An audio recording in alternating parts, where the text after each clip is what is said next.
Bismillahirrahmanirrahim. Assalamualaikum warahmatullahi wabarakatuh. Ya, kita kembali ke permasalahan teori bilangan. Tapi sebelumnya kita akan sampaikan dulu apa yang akan disampaikan pada materi kali ini. Materi kali ini akan disampaikan tentang aritmatika modulo. Ada beberapa hal. Yang pertama pengantar, yang kedua aritmatika modulo, ilustrasi modulo itu seperti apa, sifat-sifat modulo, kemudian beberapa ciri habis dibagi dengan bilangan-bilangan tertentu. Kemudian yang terakhir adalah contoh dan pembahasan soal. Sebelum kita masuk kepada materi-materi ini, maka ada beberapa hal tentang bilangan itu sendiri. Bahwa bilangan, kita sama-sama tahu bahwa bilangan itu tidak terbatas. Sebutkan satu bilangan yang menurut Anda paling besar, maka akan ada satu lagi bilangan di atasnya. Terus seperti itu, sehingga kita di sini sama-sama sepakat bahwa bilangan tidak pernah terbatas. Bayangkan, jangankan dari 1 sampai tak hingga, dari 1 sampai 2 saja, jika bilangannya adalah real, maka itu akan sangat besar atau sangat banyak. Ya, walaupun hanya dari 1 sampai 2, di antara 1 dan 2 itu ada bilangan-bilangan 1,1, 1,2, 1,3. Apakah cuma seperti itu? Tidak. Di antara 1,1, 1,2 masih ada 1,11, 1,12 dan seterusnya. Sehingga terbayang bahwa bilangan itu sangat padat sampai digit di belakang koma tak terhingga. Maka begitulah kekuasaan Allah dalam menunjukkan kepada kita bahwa kekuasaannya tidak terbatas. Bisa saya analogikan, begitupun bilangan ini tidak terbatas. Maka satu-satunya cara menjawab bagaimana kita mempercayainya adalah beriman. Beriman kepada Allah Subhanahu wa Ta'ala bahwa kekuasaannya tidak terbatas. Tidak perlu kita terus membuktikan, mencari bukti itu tidak mungkin. Sama seperti halnya, buktikan bilangan terakhir itu berapa. Tidak pernah akan tercapai, tidak akan pernah terjawab. Sehingga kita cukup dengan percaya, maka itu adalah jawaban yang terbaik daripada harus mencari dengan akal dan logika.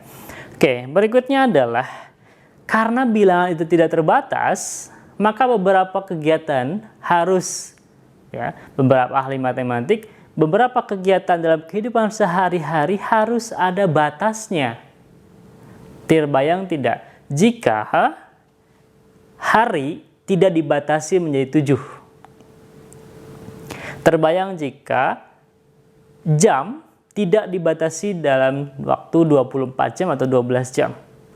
Kalau tidak ada 12 jam berarti maka akan ada 13, maka jam itu akan ratusan, bahkan ribuan, bahkan jutaan dari mulai jam lahir sampai sekarang. Terbayang tidak bahwa bagaimana jika bulan itu tidak dibatas? Banyaknya bulan dalam 1 tahun tidak dibatas. Bulan 1 sampai bulan 12. Nah, sedangkan tahun tidak dibatas. Kenapa? Karena tahun itu masih besar. Sekarang, bagaimana kalau kita misalnya tidak membatasi tanggal? Misalnya dari Masehi saja, tanggal Masehi. Dari tanggal 1 tahun atau tanggal 1 bulan 1 tahun ke-0 atau tahun pertama saja, kalikan berapa banyak hari yang sudah dilewati sejak tanggalnya ada saja dulu. Bukan sejak dunia ada, tapi sejak tanggal ada. Belum lagi 1000 sebelum atau sebelum Masehi. Maka perlu ada pembatasan-pembatasan seperti itu. Umur orang tidak dibatasi, karena tidak akan ada orang yang, atau belum sampai sekarang belum ada orang yang sampai ratusan, 200 atau ribuan tahun usianya. Paling besar di angka ratusan, 100, 200, itu di antara itu. Tidak ada yang sampai lebih dari itu. Sehingga bulan, tanggal, hari itu dibatas menjadi kembali lagi ke awal. Kalau sudah lewat, kembali lagi ke awal. Kita contohkan sebagai jam saja. Kita contohkan jam. Jam itu dibatasi menjadi, kita obrolkan 24 jam settingannya. Jam itu dibatasi, satu hari ada 24 jam. Setelah 24 jam, lewat 24 jam, maka kembali ke 0 lagi atau 01.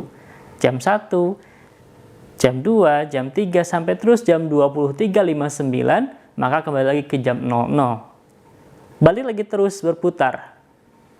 Maka ada istilah waktu itu tidak pernah, waktu itu mengalir. Salah. Harusnya waktu itu berputar. Ya. Oke, maksudnya mengalir itu tidak akan pernah kembali lagi, begitu ya. Nah, harusnya berputar. Berputar itu adalah ada patokannya, dan di dalam dunia matematika itu adalah contoh penerapan modulo.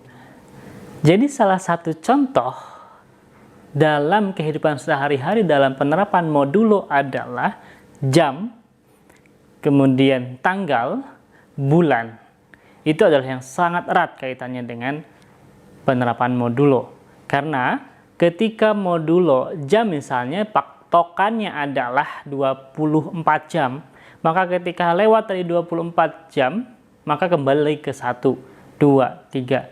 Tanggal atau hari dalam satu minggu adalah 7.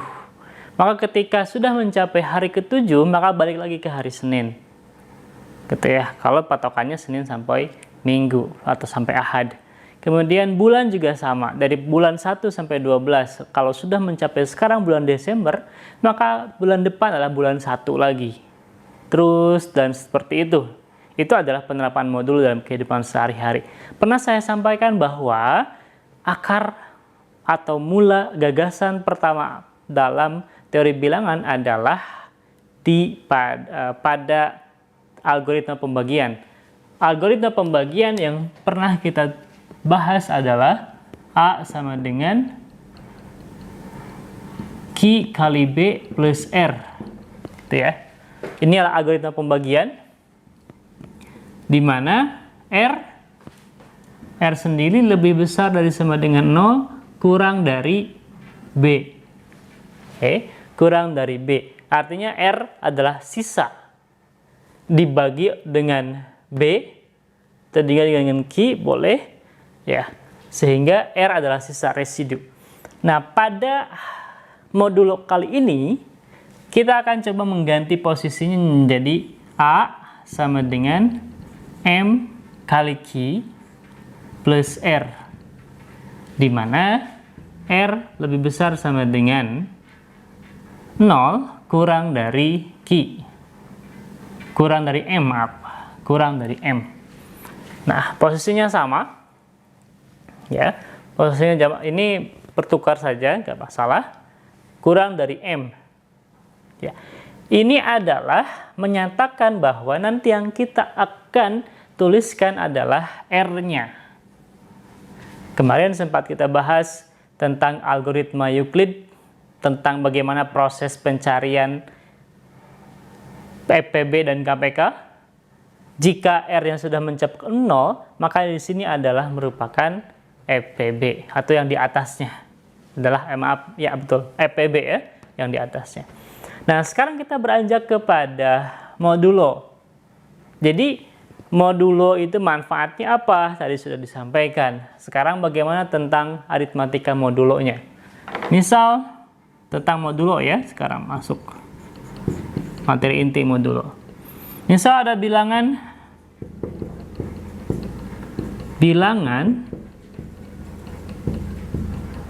A dan M. Ya. Misal bilangan bulat ya, adalah bilangan bulat.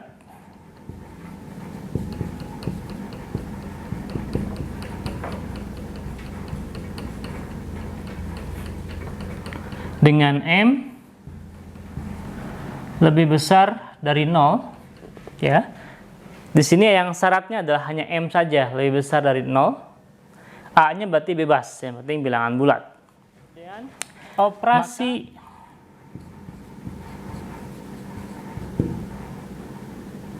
A modulo mod M menyatakan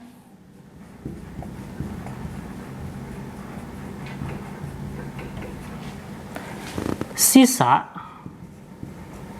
jika A dibagi oleh M. Oke, ini algoritmanya, atau ini adalah aritmatikanya, operasinya. Misalnya, bilangan A dan M adalah bilangan bulat, dengan M lebih besar sama dengan 0, dengan M lebih besar 0, operasi A mod M menyatakan bahwa sisa jika A dibagi dengan M. Ya, sisa jika dibagi dengan M. Dengan catatan R itu adalah harus selalu, jadi ini dibacanya ya A modulo M. Ya, dibacanya A modulo M. Di mana sisa itu harus selalu positif. Sisa itu harus selalu positif. Ya, yang lain boleh. Yang harus selalu positif apa? Yang pertama adalah M, pasti selalu positif. Yang kedua adalah R-nya atau sisanya. Sementara A sendiri bebas, mau berapapun silahkan. Oke. Kemudian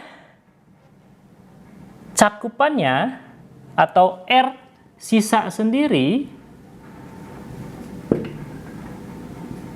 sisa itu selalu di antara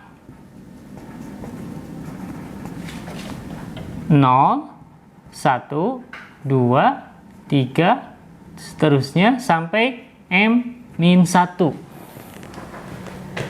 Sisanya selalu di antara ini. Sisa itu selalu di antara 0, 1, 2, 3 sampai M-1. Artinya tidak akan sampai ke M. Sisanya adalah M-1. Gitu. Maka, kalau sisanya sama dengan M, misalnya sisanya ketika 5 dibagi 5, berapa sisanya? 0. Ya ini masuk 0. 5 dibagi 4, 1. 5 dibagi 2, 1 juga. 5 dibagi 3, 2. Sehingga kalau kita pakai operasi modulo untuk perkalian itu bisa nanti kita coba cekkan contohnya. Nah, maka kalau secara operasi ini bisa dituliskan seperti ini, bahwa A sama dengan A modulo M sama dengan R. Gitu. Nah, operasinya adalah A modulo M sama dengan R. Dengan catatan R tadi adalah lebih besar sama dengan 0 kurang dari M. Yang ini. Jadi R itu di antara ini. Oke, jadi masuk ke sini tadi. Sini, kemudian ini jadi ini. Maka penulisan algoritma pembagian ini adalah ini. A mod M sama dengan R. A mod M sama dengan R. Oke. Jadi di sini kita tidak menghitung hasil kalinya berapa atau hasil baginya berapa. Ya, sehingga menghasilkan, ini kan hasil kalinya Q ya. A dibagi M, hasil baginya adalah Q, atau Q dikali M menghasilkan ditambah R menghasilkan A, dan Q ini adalah hasil bagi A oleh M dan sisanya R gitu. Dan di sini Q-nya tidak perlu muncul. Yang muncul adalah R-nya. Nanti yang menjadi bintangnya adalah R-nya. Oke, kita coba ke ilustrasi sekarang. Ilustrasi tentang modulo.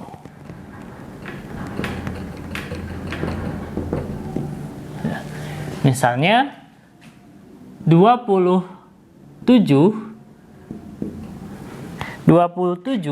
mod 5 misalnya. 27 mod 5 ini berapa hasilnya? hasilnya adalah 2. Karena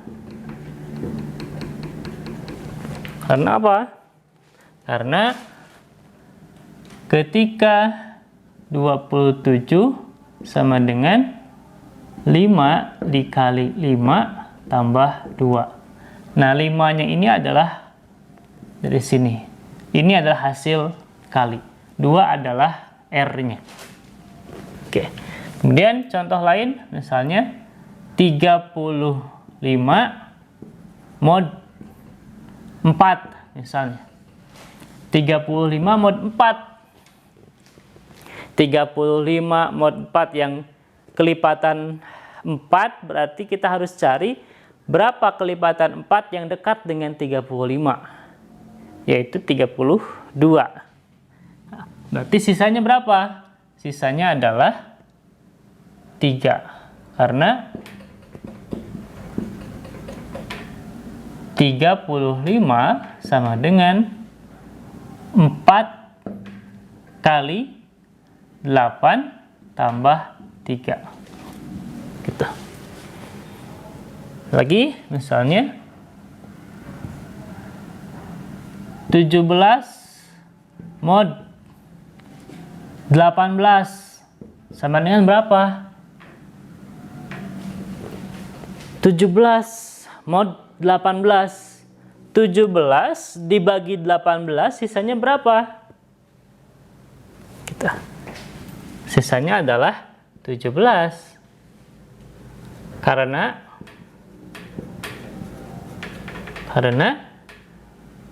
17 sama dengan 18 dikali berapa? Kali 0 tambah 17. Gitu. Lalu bagaimana kalau negatif? Negatif 12 misalnya. Negatif 12 mod 5. Negatif 12 mod 5. Negatif 12 mod 5. Negatif 12 mod 5. 5 berapa?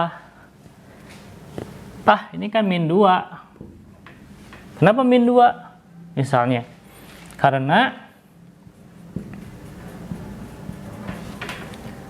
negatif 12 sama dengan 5 kali negatif 2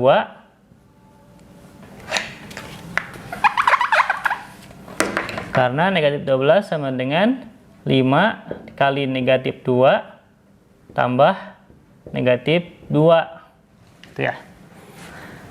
Bagaimana jika seperti ini? Jadi modnya 2. Nah, untuk negatif ini berbenturan dengan syarat. Syaratnya apa? Syaratnya adalah R di antara positif atau 0 sampai M, kurang dari M.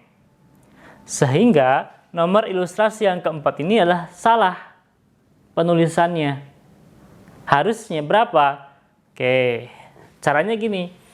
Bagaimana untuk membuat negatif? Ini kan sebenarnya negatif ya. Kalau argumennya seperti ini. Negatif 12 sama dengan 5 kali negatif 2, negatif 10. Tambah negatif 2. Argumennya tidak salah. Hanya patokannya di sini sisa itu, kalau sisa kan artinya lebih ya. Jadi bukan hutang. Dalam kehidupan sehari-hari sisa itu adalah lebihnya berapa, bukan kurangnya berapa. Sehingga kita harus buat jadi positif. Maka prosesnya jadi seperti ini. Untuk membuat ini menjadi positif, maka ditambah berapa? Ditambah 5 sama dengan 3. Ya, loh, kenapa kok jadi ditambah 5? 5 dari mana? 5 adalah modulonya. Ya, 5 adalah modulonya. Nanti 3 gimana? Kan kalau misalnya alasan negatif 12 sama dengan 5 dikali negatif 2 tambah 3. Jadi kurang. Nah, alasannya adalah karena argumennya adalah negatif, atau karena dulu ya, karena negatif 12 sama dengan 5 dikali negatif 3 tambah 3. Ya, tambah 3 dari sini. Oke, ini adalah cara kalau memang belum lancar dari awal, dari pembiasaan angka-angka kecil. Kemudian ini argumennya, negatif 12 dikali 5. Negatif 12 sama dengan 5 dikali negatif 3 berapa? Negatif 15. Ditambah 3, negatif 12. Jadi ini berlaku. Ya, sehingga jawaban dari negatif 12 modulo 5 itu bukan negatif 2, tetapi 3. Gitu. Sehingga kalau kalian, oh Kak, itu kan 12 itu dekat ke 10. Jadi hasilnya nanti akan kurang negatif 3, negatif 2. Nah, itu salah, karena sisa itu dalam kehidupan sehari-hari pun sisa itu adalah lebihnya, bukan kurangnya berapa. Oke, jadi untuk yang negatif dinaikkan angkanya atau pengalinya tambah. Kalau tadi kan pengalinya 2 ya. Kalau tadi saya tuliskan negatif, karena negatif 12 sama dengan 5 kali negatif 2 tambah negatif 2 gitu ya. Nah, ini keliru. Yang betul adalah yang bawahnya. Oke.